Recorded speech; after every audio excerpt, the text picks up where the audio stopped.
Welcome to the deep dive. This is where we take that stack of sources you shared with us, and today, wow, it's a really interesting collection of headlines from India, and we dig into them. Yep. Our mission to pull out the core insights, the surprising details, those nuggets of knowledge that kind of cut through the noise and help you understand what's really going on. That's exactly it.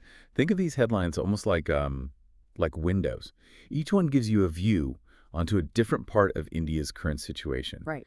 showing us, well, everything from internal stuff to its place on the world stage. We're not just, reading the news here. We're exploring the layers, the context, really trying to get at the why behind it all. And the mix you've brought us today is incredibly varied. I mean, Correct. we're going to be jumping from like the nail-biting tension of a global cricket final Hmm. and these complex international trade discussions, then all the way over to domestic politics, a really tragic air disaster, shifts in delicate diplomatic ties, and even like mind-blowing science from the edge of the universe. It really is a powerful snapshot.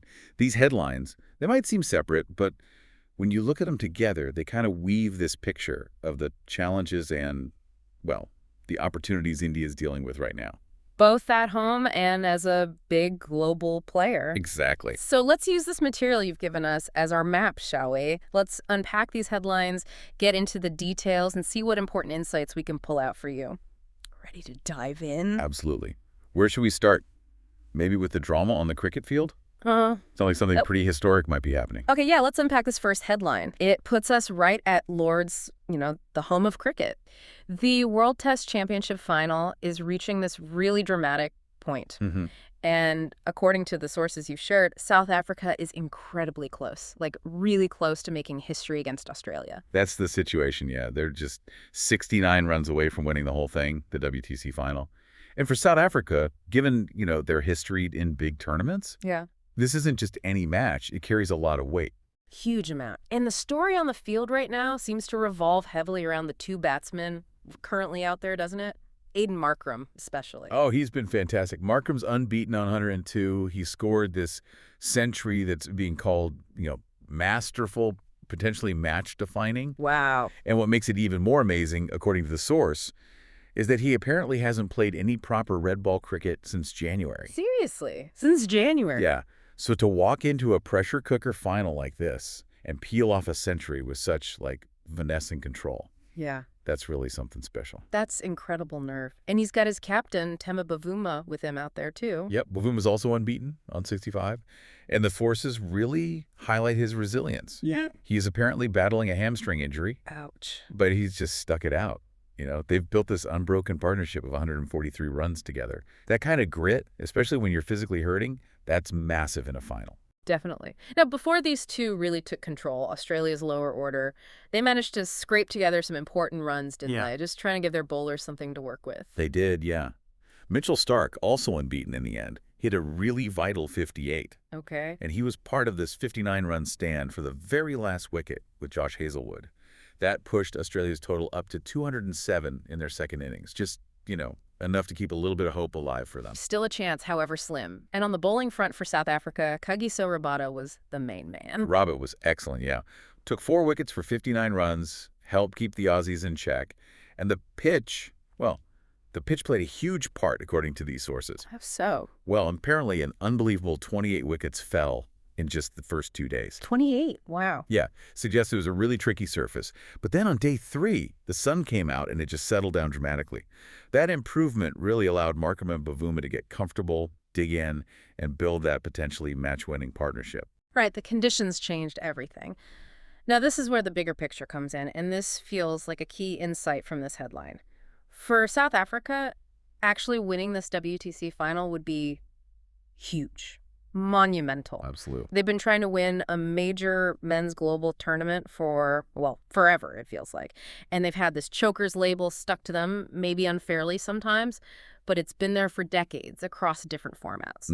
That reputation has been such a heavy burden for the team, for the whole country, really. So winning the World Test Championship, like the absolute peak of Test cricket, and doing it at Lord's, with all its history, that would be way more than just a win. It's like rewriting the narrative. Exactly. It'd be a chance to finally shed that history, to write a new story for South African cricket on the biggest stage. And you see these individual stories playing out Markram's century, seemingly out of nowhere given his lack of red ball prep, Bavuma grinding it out while injured. Mm. These aren't just numbers on a scorecard. No, they're personal stories, right? Perseverance, maybe redemption, all happening inside this bigger national quest. Yeah, it just hammers home how a single sports match can be so much more than just a game. It reflects these bigger human themes, struggle, pressure, trying to achieve something great. It makes those last 69 runs feel like they weigh, I don't know, decades. Totally agree. And interestingly, another headline you shared takes us straight from this match to, well, where these big finals will actually be played in the future. Ah, right. Because even while this one's still going on, the decision has apparently already been made about the next few WTC finals, and it looks like England is set to host the next three of them, despite India also putting in a bid. That's what the sources indicate, yeah. The ICC, that's the International Cricket Council, has apparently given a verbal thumbs up to the ECB, the England and Wales Cricket Board. Okay. Formal approval is expected later at their big meeting in Singapore. But if this goes through, it means England will have hosted every single WTC final since the competition started back in 2019. Every single one. Southampton 21, the Oval 23, Lord's planned for 25, and now the next three after that. Wow. Yep. England's really cementing itself as the home of the WTC final. So why England? What are the reasons given in the sources for sticking with them? There seems to be a mix of things: logistics, politics, and money, The basically. usual suspects. Pretty much. London is highlighted as this major global travel hub, right? So it's relatively easy for teams, officials, fans from all over to get there. Makes sense. And crucially, England has this really large multicultural population, which means they can pretty much guarantee decent ticket sales for a neutral final, a final that might involve any two teams from around the world. Ah, so even if, say, Sri Lanka plays New Zealand, they know they'll still get crowds in London because of the diverse communities there. Exactly. There's a built-in audience base, regardless of who makes the final. That's a big commercial advantage. Okay, but what about India's bid? I mean, India is arguably the powerhouse of world cricket, right, in terms of money, fans, influence. Oh, India's influence is huge, no question. And that's reflected right at the top of the ICC with Jay Shah as the chairman. But the sources point to some real logistical hurdles that make hosting this kind of final tricky for India. Like what? Specifically, the strained political relationship with Pakistan is a big one. Ah, If a WTC final ended up being, say, India versus Pakistan, or even Pakistan versus someone else hosted in India, there would be major uncertainties about logistics, visas, security, fan attendance. It just gets very complicated. That's really fascinating. So you've got India, this cricketing giant, but its ability to host the final of the sport's top test tournament is tangled up in these geopolitical realities, specifically the relationship with Pakistan. It's a really clear example of how global sports don't happen in a bubble, right? The decision about where to hold a major event like this is deeply connected to geopolitics, infrastructure, economics. It's not just about who has the best stadiums or the most fans. Not at all. It's about navigating complex political situations, making travel easy, and making sure it's commercially successful by tapping into those diverse audiences. The ECB is apparently expected to start planning for the 2027 final soon, probably at Lord's again. In the actual format of the WTC, that stays the same. Yeah, the structure of the competition itself is expected to remain unchanged for the next cycle, which actually kicks off pretty soon with England playing India in a test series. Okay. So whether it's the action on the pitch or the decisions in the boardroom, cricket clearly has its own layers of international complexity, which, in a bit of a pivot, maybe an unexpected one, brings us to a headline involving another major global player and a very specific repeated claim about stopping a war. Right, the one about former U.S. President Donald Trump. He's apparently reiterated his claim that he personally prevented a war between India and Pakistan. He made these comments recently. Where was this? At the Kennedy Center in Washington, D.C., according to the sources you shared. And his claim is, well, it's pretty dramatic. He asserts that tensions were incredibly high. Both sides were getting ready for conflict. Okay. And he specifically mentions that Pakistan was potentially preparing to use nuclear weapons. Wow, that's a huge claim. Nuclear weapons. It is. And his story about how he stopped it, he credits his own personal intervention. Phone calls, he says, and linking it to trade negotiations. How so? He claims he basically told leaders from both countries that they'd lose access to U.S. trade if they went ahead with hostilities, and that this warning, this threat, essentially, is what made them back down from military action. He apparently described the outcome as pretty cool. Pretty cool. Yep. Okay, that's quite a statement. And as you said, he's made this claim before, but how does this version of events stack up against, say, the official position of the Indian government on what happened during that time? And that's the crucial point that these sources highlight. The Indian government has been really consistent in its account. They maintain that the de-escalation that did happen during that tense period was achieved through direct discussions between the military officials of India and Pakistan. Okay, so military to military talks. Yes. They explicitly state it was not the result of any third-party mediation or intervention, including from the U.S. or Trump personally. Right. So you have two very different stories about how a potentially really dangerous situation was diffused. One centers on a powerful leader's personal intervention and economic leverage, and the other points to direct bilateral communication and de-escalation between the military commands on the ground. Exactly. The source material you provided gives some context, too, mentioning that tensions likely relate to the period after India's strikes on an alleged terrorist infrastructure, followed by Pakistan's attempted retaliatory attacks, and then India's countermeasures. It clarifies that hostilities stopped after a mutual understanding was reached between senior military officials from both sides. And this difference in the narrative, this clash of stories, has become a political issue within India itself. It has, yeah. The opposition Congress Party, for instance, is cited as criticizing Prime Minister Modi for not directly refuting Trump's repeated claims more forcefully. What's their argument? They argue that letting these claims stand unchallenged could, make it seem like India was diplomatically weak or reliant on the U.S. during that crisis. They've even called for the government to hold an all-party meeting to discuss it. Interesting. So the key takeaway here really seems to be about how political figures, especially someone like Trump, can frame past events to fit a certain narrative, maybe for current political gain. Definitely. This headline isn't just about revisiting a tense moment between India and Pakistan. It's a perfect example of how different stories get constructed in international relations, and how even claims about preventing a war can get tangled up in domestic politics. It really forces you, the listener, to look critically at different accounts and ask, okay, what are the verifiable facts here and what might be political spin? Yeah, it really highlights the challenge of sorting through information in these complex geopolitical situations. And speaking of complex and unfortunately escalating international situations, our next headline takes us to the Middle East, a major direct exchange of attacks. Yeah, this sounds extremely serious. A major escalation between Israel and Iran, based on the sources. It really does. The details describe Israel carrying out a significant attack on what are termed nuclear and military sites inside Iran. Inside Iran, how? The method mentioned is striking, using warplanes and drones that were reportedly smuggled into Iran. Smuggled in, wow. Yeah. Israel's stated goal, according to the source, was to prevent Iran from further developing nuclear weapons. And the source notes that top Iranian generals and scientists were eliminated in these strikes. A very targeted, aggressive action, and Iran's response wasn't through proxies this time, it was direct. That's what's reported. Direct and hitting Israeli cities. Mm-hmm. Iran retaliated by firing scores of ballistic missiles directly at places like Jerusalem and Tel Aviv, causing explosions. Oh my goodness. This was then followed by a second wave of attacks, which triggered air raid sirens across Israel. The Israeli military apparently urged civilians to seek shelter immediately. This is a huge shift, isn't it? Moving beyond those, shadow wars or proxy fights to direct missile attacks between the two nations themselves. The significance of that is huge. Absolutely massive. And the international community has reacted with, predictable alarm.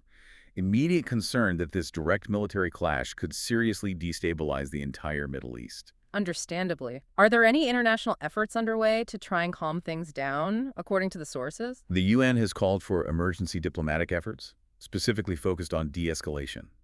And major world powers are apparently assessing how they should respond. It just underscores how a regional conflict like this can potentially drag in other international players and have much wider consequences. And the situation on the ground, is it over or? It's described as fluid. Both nations are reportedly signaling they're prepared for continued hostilities. It really shows how fast crises can spin out of control once direct military action is taken, and how incredibly difficult it becomes to find diplomatic off-ramps once that line is crossed. Yeah. Especially when both sides have stated these very clear, opposing goals they're pursuing. It's a deeply worrying development. Now, your sources also tucked in a couple of points here that seemed, well, totally unrelated to the Israel-Iran conflict, but they were presented right alongside this news. Oh, yeah, I saw those. A couple of lines about U.S. domestic stuff. Yeah, exactly. Hmm. It mentioned that former President Trump signed resolutions that revoke California's electric vehicle regulations, a move that's expected to impact climate policies in other states too. Okay. And it also briefly mentioned a change in U.S. immigration policy, allowing some foreign nationals to basically pay for residency under a new initiative. Right. So important to note, they were in the source material you shared, presented there. But we should be clear, these are separate U.S. domestic political points. They aren't directly connected to the Middle East conflict itself. Correct. Just acknowledging they were in the provided text. Our main focus for this headline remains squarely on that escalating conflict in the Middle East, the gravity of direct military action between Israel and Iran, and the huge implications. It's a fast-moving, high-stakes situation that definitely needs global attention and mediation efforts. Absolutely. Okay, shifting gears now, unfortunately, from international conflict to a really profound domestic tragedy reported in your sources, an Air India plane crash in Ahmedabad. Yes, this is a very sobering headline indeed. Mhm. The sources detail a tragic outcome. An Air India Boeing 787 crashed into a residential area in Ahmedabad, apparently shortly after taking off. And the human cost, it's just immense. It sounds absolutely devastating. What are the details on casualties? Just awful. The sources report that out of 242 people on board, and that included 169 Indians, 53 British nationals, 1 Canadian, and 7 Portuguese citizens, there was tragically only 1 survivor. Only one out of 242. Only 1. He's identified as Vishwash Kumar Ramesh, a British national. He reportedly managed to escape through a broken emergency exit in the chaos afterwards. Unbelievable. Just horrifying to imagine. Do the sources mention anything about the sequence of events leading up to the crash? Yes, apparently the aircraft issued a mayday call before it went down. And eyewitness accounts describe seeing a sudden explosion and then a huge cloud of dark smoke. It paints a very grim, subtle picture. An investigation is obviously underway, and families must be desperate for answers. Is there any initial indication or even speculation about the potential cause? Well, the investigation is ongoing, of course, but aviation experts cited in the source material are suggesting a possible malfunction in the aircraft's general control system. A technical malfunction. That seems to be the direction they're leaning at this early stage.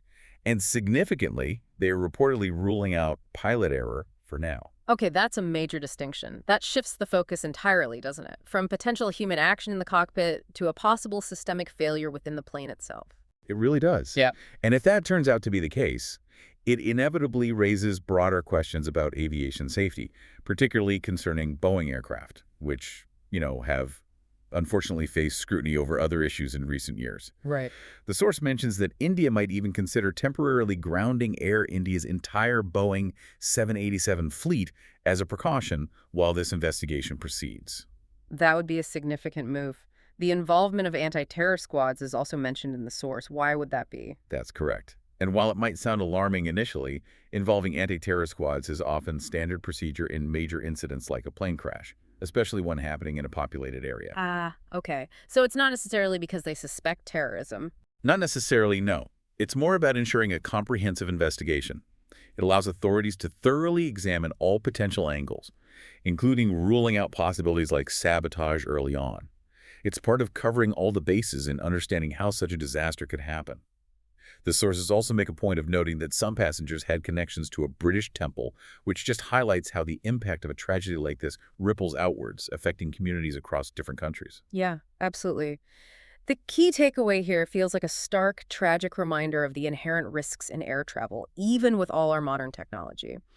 A single awful incident like this can immediately shine a harsh spotlight on potential systemic safety issues affecting global aviation. It triggers intense scrutiny of specific aircraft types, airline maintenance, regulations. It just underscores how vital, rigorous oversight and uncompromising safety protocols are in this industry. A truly profound tragedy. Okay, moving from a crisis in transport to ongoing discussions around trade, the next headline from your sources brings us to those complex negotiations between India and the U.S. Right. It sounds like India and the U.S. are finding it pretty tough to finalize a trade agreement. Seems like disagreements are persisting despite recent talks. Yeah, they're reportedly struggling to actually get a deal over the line. The latest round of talks mentioned in your sources happened recently in New Delhi, and the sticking points, they're quite specific, covering several different sectors. Okay, so what are the main things the U.S. side is asking for? The U.S. is reportedly pushing India on a few key areas, allowing more market access for genetically modified crops. Always a sensitive issue. Always. Also, reducing import tariffs on medical devices and relaxing India's data localization rules. Those are the rules about where companies have to store data physically. Right. And what is India looking for from the U.S. in return? India, according to these sources, is mainly seeking exemptions from U.S. tariffs, specifically tariffs that have been imposed on Indian exports like steel, automobiles, and pharmaceuticals. Okay, so it's a real mixed agriculture, healthcare tech, manufacturing, data rules, all on the table. And I gather there's a deadline looming, something about tariffs kicking in. There is. Reciprocal tariffs between the two countries are apparently set to take effect on July 9th if they can't reach a resolution before then. So that definitely adds some pressure to the talks. Pressure indeed. The sources also mention the U.S. using something called Section 232 investigations. What's that about? Yeah, Section 232 is a specific provision in U.S. trade law. The source mentions that former President Trump initiated one of these investigations into pharmaceuticals imported from places like India. Pharmaceuticals. Why? These investigations allowed the U.S. Commerce Department to look into whether imports pose a threat to national security. If they find they do, they can recommend actions like tariffs, which the president can then implement. Similar Section 232 probes were used previously on steel, aluminum, and autos. Applying it to pharmaceuticals suggests the U.S. might be framing the reliance on foreign drug supplies as a potential national security concern, maybe related to supply chain reliability for essential medicines. Interesting. So, using national security as leverage in trade talks, and this deadline is approaching. What's the expert take cited in the sources? Do they think a deal is likely? Well, the trade analysts quoted believe a deal is still possible, but it seems the positions on both sides have kind of hardened. There's also a suggestion in the commentary that India might be the one offering more concessions right now, like reducing some of its standard most favored nation tariffs, while the U.S. is largely sticking to its general 10% baseline tariff. Is there a specific expert mentioned? Yes. Ajay Srivastava from the Global Trade Research Initiative is quoted. He cautions that India should really only go for a deal that's truly balanced. Implying maybe it isn't right now. That seems to be the concern among some experts, yeah. That the current negotiations might be leaning a bit more towards U.S. demands. Okay. What about the timeline? Any recent meetings or upcoming possibilities? There was a U.S. delegation visit led by Brendan Lynch earlier this month, June 5th to 10th, and both sides are reportedly aiming for some kind of expedited agreement, maybe with some early wins, like tackling the easier issues first. An initial agreement was supposedly targeted for July. And maybe talks at the G7? That's mentioned as a possibility, too. Prime Minister Modi might engage with President Trump directly at the upcoming G7 summit. But despite all these efforts and targets, the sources conclude that prolonged negotiations are probably likely, just because these disagreements across multiple sectors are proving quite persistent. Right, so the key takeaway here really seems to be the sheer complexity of these high-level trade negotiations between major economies. These aren't simple discussions. Not at all. They directly impact specific industries, farming, tech, manufacturing, pharma, and they can eventually affect consumers like you through prices and availability due to tariffs and market access rules. It's this really intricate dance, isn't it? Each country trying to protect its own interests while searching for common ground, all with this clock ticking towards potential tariffs. A very high-stakes economic balancing act. Now, speaking of complex bilateral relationships, your sources also touch upon recent discussions between India and China. Ah, yes. The next headline reports that India and China have apparently agreed to try and rebuild their relationship somewhat. And the focus is specifically on something they're calling people-centric engagements. What does that mean exactly? Well, this agreement came out of recent diplomatic talks in New Delhi.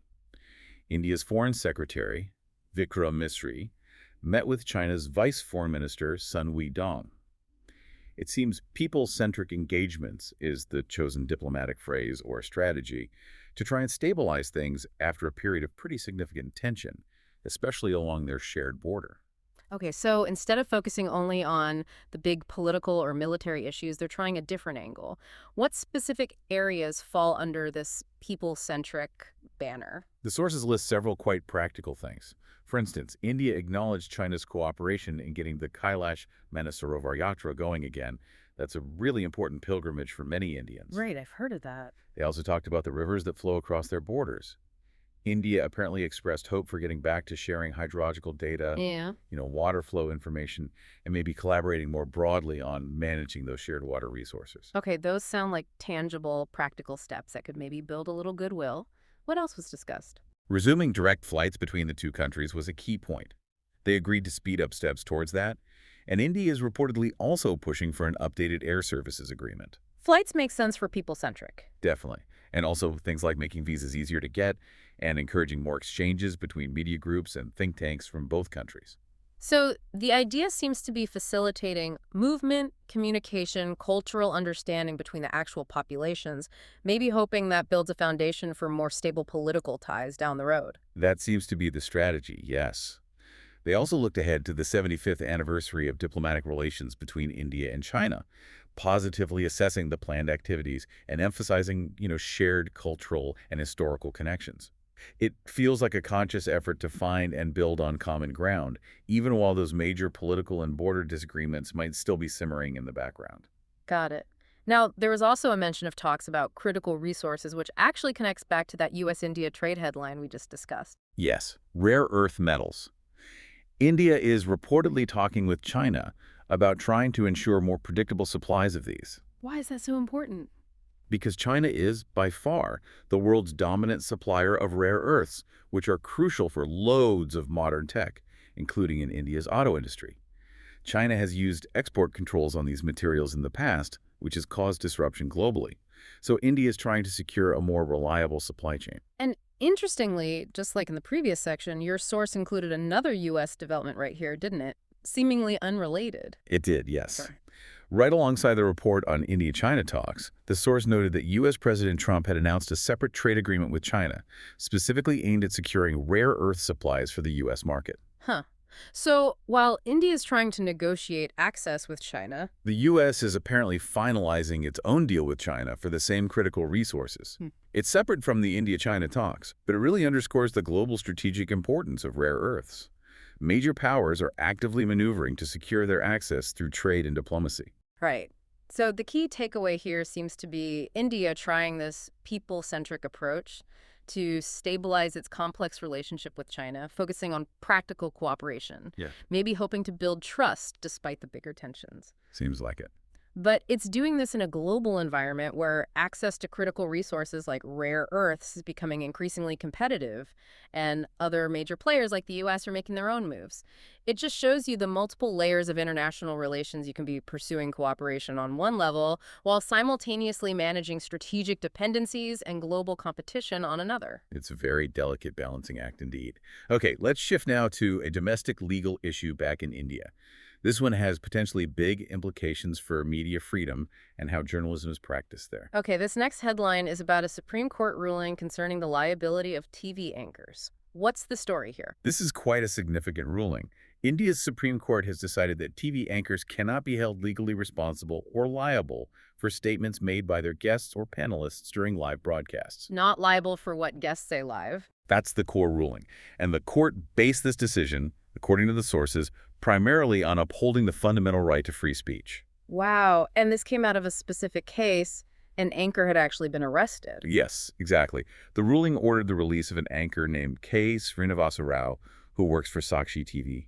He'd been arrested by the police in the state of Andhra Pradesh. What was he accused of? The charge was essentially abetment, that he had somehow aided or encouraged defamatory remarks made by a political analyst who was guest on a show. The show was discussing Amaravati, a city in Andhra Pradesh. And what was the remark that caused all the trouble? It must have been pretty bad. It was highly controversial and offensive. The panelist, a man named V.R. Krishnamraju, referred to Amaravati as the capital of sex workers. Ooh, okay, yeah, that's strong stuff. So the legal question became, is the anchor responsible for that comment? Even though he didn't say it himself, just because it happened on his show, live. Precisely. That was the heart of the issue. Rao's defense lawyers argue that, an anchor's job is to host and moderate. You can't reasonably expect them to control or predict every single word a guest might blurt out on live TV. Makes sense, live TV is unpredictable. What was the argument on the other side? Why did they think he was responsible? The opposing lawyers argue that the anchor's actions during that segment they specifically mentioned. Rao, apparently laughing, suggested that he was tacitly encouraging or endorsing the offensive remark made by the panelist. Ah, so interpreting his reaction as agreement or encouragement. That's tricky territory. So how did the court weigh this? The nature of live TV, abetment, free speech? The justices handling the case, Prashant Kumar Mishra and Manmohan, they ultimately conclude that the anchor, Rao, didn't make the comment himself. They saw his role as journalistic participation in hosting the program and decided that this role warranted protection under the umbrella of free speech. So they sided with the anchor, essentially. They granted him bail, but was there a catch? Yes, they did grant bail, reinforcing that principal anchors aren't legally responsible for guests' live statements. However, the court also issued a caution to Rao, warning him against allowing defamatory remarks on his future broadcasts. Interesting. So protection, but also a reminder about responsibility. Exactly. It's a really significant precedent for media law and practice in India.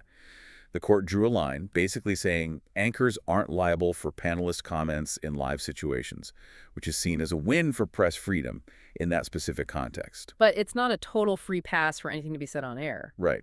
It sort of balances acknowledging the chaos of live TV, where unexpected things happen, with implicitly reminding journalists about the importance of discretion and moderation, trying to steer the conversation away from harmful or defamatory stuff, even if that moderation role doesn't make them legally liable for the guest's words. The state government also has to respond to Rao's request to dismiss the original case entirely. So it's an important ruling shaping how media regulation works in India. Definitely one to watch. Okay, from the complexities of media law, let's move to the controversies around archaeology. Our next headline takes us to Tamil Nadu and what sounds like a politically charged debate over ancient history.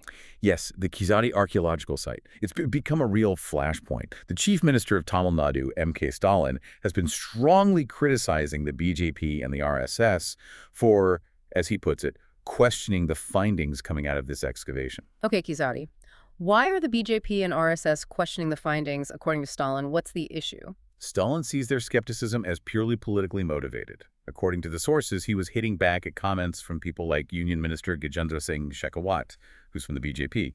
Shekhawat apparently accused Stalin's DMK party, which rules Tamil Nadu, of using the Kizadi dig for, quote, divisive politics. Okay, so accusations flying back and forth. What exactly are the findings at Kizadi that are at the center of all this? What's been discovered there? The sources describe Kizadi as a really significant site. Excavations have reportedly unearthed artifacts going back over 2,000 years. Wow, 2,000 years. Yeah. And these findings are being presented as evidence of a sophisticated, advanced, ancient Tamil civilization that existed back then. Stalin argues this isn't just speculation, it's backed by science. He specifically mentions carbon dating and something called accelerator mass spectrometry. Okay, scientific dating methods. Right. He says these tests confirm the age and significance of the discoveries. So Stalin's core complaint against the BJP and RSS is what? That they're ignoring this science. Pretty much. He explicitly accuses them of ignoring established historical research and this scientifically validated Tamil history. And he contrasts this, quite pointedly, with what he claims is their promotion of the Sarasvati civilization narrative. The Sarasvati civilization. Yes, a different historical theory. Stalin claims the BJP promotes this theory without credible proof, while simultaneously rejecting the validated history emerging from Kizadi. So he's basically framing this as a battle. Yeah. Evidence-based archaeology showing ancient Tamil history versus an ideologically preferred but unproven historical narrative pushed by national parties. That's exactly the framing. Stalin's assertion, as reported, is that the BJP-RSS establishment fears the Kizadi discoveries because they contradict their preferred ideological view of Indian history. How so? He believes Kizadi provides solid evidence for the deep, independent historical roots and sophistication of Tamil heritage, which, he suggests, doesn't quite fit the historical framework the BJP wants to promote on a national level. Got it. So this clearly isn't just some dry academic debate about pottery shards. It's deeply tangled up in current politics, regional identity in Tamil Nadu versus national narratives. Oh, absolutely. Debates about India's history are often intensely political.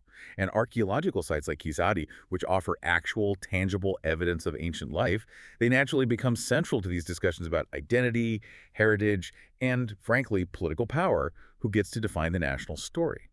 While the BJP's formal response isn't detailed here, the source makes it clear this remains a major point of tension between regional perspectives, like the DMK's, and national ones often associated with the BJP. Yeah. The key takeaway here feels like a really powerful example of how history, even seemingly objective archaeology using scientific dating, can become so incredibly politicized. Mm-hmm. You've got scientific findings being used almost like weapons in a contemporary fight over identity, heritage, and political agendas. It really highlights that ongoing tension between what the evidence might suggest and the historical stories people want to believe or promote. A very clear case of the past directly impacting the present political scene. Okay, now for our next headline, we're moving geographically again, this time to a border town in Assam. And the sources report a very, very drastic measure has been taken there by the state government. Yes, I saw this one. The headline about the Assam government issuing a shoot-at-sight order in a place called Dhubri. That sounds incredibly severe. It is. A shoot-at-sight order is pretty much the most extreme measure authorities can take in response to civil unrest. It basically means security forces are authorized to shoot individuals seen violating curfew or engaging in violence, often without the usual warnings. Wow, and this is in Dhubri. Where's that? It's a town right on the border with Bangladesh. And the stated reason for this extreme order is escalating communal tensions. Communal tensions. What specifically triggered this, according to the sources? It must have been serious to warrant such an order. It seems to be a culmination of several things that spiraled. One reported trigger was the alleged appearance of provocative posters. These posters were apparently linked to a group called Nabin Bangla and advocated for Dhubri to actually integrate with Bangladesh. Whoa, okay. That alone, in a sensitive border town with historical migration concerns, that sounds incredibly inflammatory. Highly incendiary, yes. Then, things apparently escalated physically. Unrest reportedly broke out on June 7th, which was the day after the Eid festival. This was triggered by the discovery of animal offal, basically leftover animal parts near a place of worship. Okay, deliberately provocative, potentially. That seems to be the implication. This led to mob violence, and it got worse the next day, June 8th, when more offal was reportedly dumped near another location, leading to stone-pelting incidents. So deliberate acts aimed at provoking religious communities, leading to violence. The sources also mention another possible factor, something about crime.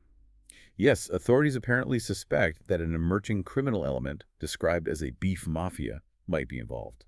The suspicion is that they were involved in smuggling cattle into Dhubri and may have played a role in fueling the disorder, adding this layer of organized crime into the already tense communal situation. Good grief. So you've got alleged secessionist propaganda, deep communal sensitivities being deliberately provoked around religious sites and animal remains, potential organized crime involved in smuggling, all happening in this specific, historically sensitive border area. That's a really volatile mix. Extremely volatile. The source notes that Dhubri itself has a predominantly Muslim population cited at around 90%. And it's long been a socio-political flashpoint because of these ongoing concerns and political debates about undocumented migration from Bangladesh. So the recent turmoil has just poured fuel on those long-standing embers, intensifying suspicions and calls for stricter border control. How has the state leadership, the chief minister of Assam, responded? Apart from the shoot-at-sight order, obviously. Chief Minister Himanta Biswa Sarma has taken a very firm line. He's stated a zero-tolerance policy against any groups involved in desecrating places of worship and has vowed strict action against what he called communal elements. Okay. He even made a somewhat symbolic pledge to spend the next Eid festival in Dhubri himself to personally try and ensure peace returns to the town. And the immediate security response? Lots of forces deployed. Yes, very much so. Security forces, including reinforcements from the Rapid Action Force, RAF, and the CRPF, have been heavily deployed to try and clamp down on the violence and restore order. Authorities are also reportedly looking into the role of the cattle trade and smuggling in potentially contributing to the unrest. The government's message is clear. They are determined to suppress this communal violence. Right. The key takeaway from this headline seems incredibly stark. It shows how local incidents, even something as specific as dumping animal remains, can just explode into serious civil unrest, requiring the most extreme state responses, especially in areas that already have these deep fault lines, social, religious, demographic, border-related tensions. Yeah. It really highlights the complex layers, political, criminal, social, that can fuel such conflicts, and the incredibly difficult job governments face in trying to restore stability in those kinds of powder keg environments. A deeply challenging situation with so many underlying factors at play. Oh. Okay, now, for our final headline in this deep dive, we're taking a massive leap. We're going far beyond domestic politics, international relations, all the way back to the very, very early universe. Ah, the James Webb Space Telescope. This is where it gets fascinating in a completely different way. A major scientific discovery, right? That's right. Astronomers using NASA's James Webb Space Telescope, the JWST, have reportedly identified dozens of small, kind of hyperactive galaxies called starburst galaxies. And they believe these little galaxies played a crucial role in a massive cosmic event known as cosmic reionization. Okay, hold on. Cosmic reionization. Break that down for us. What is that? Okay, sure. So, picture the very early universe, maybe around 800 million years after the Big Bang. Before this period called reionization, the universe was basically filled with neutral hydrogen gas. Think of it like a really dense fog. A cosmic fog. Got it. Exactly. And this fog made the universe opaque. Light couldn't travel freely through it. Reionization was the process where some powerful energy source stripped the electrons away from all that neutral hydrogen gas, turning it into ionized plasma. And that cleared the fog. It cleared the fog. It made the universe transparent, allowing light to travel across vast cosmic distances, which is why we can see distant stars and galaxies today. Okay, so something had to produce a huge amount of energy to basically zap all that hydrogen gas across the entire universe and make it clear. What was it? Well, that's been one of the biggest mysteries in cosmology for ages. Scientists suspected it was powerful ultraviolet light coming from the very first stars and galaxies forming back then, but they weren't sure exactly which types of galaxies were doing the heavy lifting, or if there were even enough of them to do the job. And this new JWST discovery helps answer that. It seems to, yeah. By finding these dozens of specific galaxies described as being relatively small but undergoing intense bursts of star formation, that's the starburst part, and dating them right back to that crucial reionization era, JWST has provided really strong evidence. What's the evidence? The sources say these galaxies were pumping out incredibly powerful ultraviolet light. And it's this UV light that scientists believe was the energy source that ionized all that surrounding hydrogen gas, effectively lifting the cosmic fog and transforming the universe into the transparent state we know. Wow. The sources also mentioned they detected some kind of specific signature, a green emission line. Yes, that's a key detail. They detected this very distinctive green emission line in the light coming from these galaxies. This specific wavelength of light is linked to ionized oxygen. Okay, so what does that tell them? Detecting it gives them valuable clues about the chemical makeup of these early galaxies and confirms the incredibly energetic processes happening inside them, the kind of processes needed to produce enough UV light for reionization. It's like finding a specific chemical fingerprint that proves these galaxies were indeed active participants in that cosmic transformation. That's amazing. But how on earth could JWST even see these things? They must be incredibly far away and faint, right? From 800 million years after the Big Bang. Absolutely. And this is where the sheer power of JWST combined with some really clever techniques comes into play. The astronomers used a natural phenomenon called gravitational lensing. Gravitational lensing sounds like something out of science fiction. It kind of does, but Yeah. it's real. They basically used a massive galaxy cluster called Abel 2744, which is closer to us, as a giant magnifying glass. A cosmic magnifying glass. Exactly. The cluster's immense gravity actually bends and warps the fabric of space-time around it. This distortion bends and magnifies the light coming from objects located much, much further away behind the cluster from their point of view. So it makes faint, distant things appear brighter and closer. Precisely. It allowed JWST to capture the incredibly faint light from these tiny, ancient starburst galaxies in unprecedented detail, something that would have been totally impossible without using that natural lens. That is just incredible, using the universe's own gravity to help us peer back further in time. It really shows how JWST is just completely revolutionizing our ability to study the dawn of the cosmos. This discovery is a huge step towards solving that long-standing mystery about what caused reionization. The researchers now plan to look for more of these galaxies, to see if there really were enough of them back then to account for ionizing the entire universe. Wow. So the key takeaway here is just the sheer thrill of scientific discovery, Right. made possible by these incredible new tools we're building. JWST is like this amazing time machine, letting us literally witness the fundamental processes that shaped the universe billions of years ago. And it shows how sometimes these really specific scientific details, like spotting a particular green emission line from ionized oxygen, can be the key that unlocks vast cosmic mysteries, fundamentally changing how we understand where everything came from. Yeah, it absolutely underscores GWST's role as a truly transformative instrument for cosmology. It's shedding light on these fundamental questions about how the early universe evolved and how the first stars and galaxies came into being. We have definitely covered an extraordinary amount of ground in this deep dive, haven't we? I mean, from the Yeah. intense pressure on a cricket pitch at Mm. Lord's to the complex back and forth of international trade talks, then diving into politically charged archaeology and media law, facing the harsh realities of communal tensions and a tragic plane crash, and finally, looking billions of years back in time to the universe's very beginnings. It's really been quite a journey just through the landscape of India, as reflected in these diverse headlines you provided us with. They really do show both the complex domestic challenges the country is grappling with and its constant interaction with global events and trends.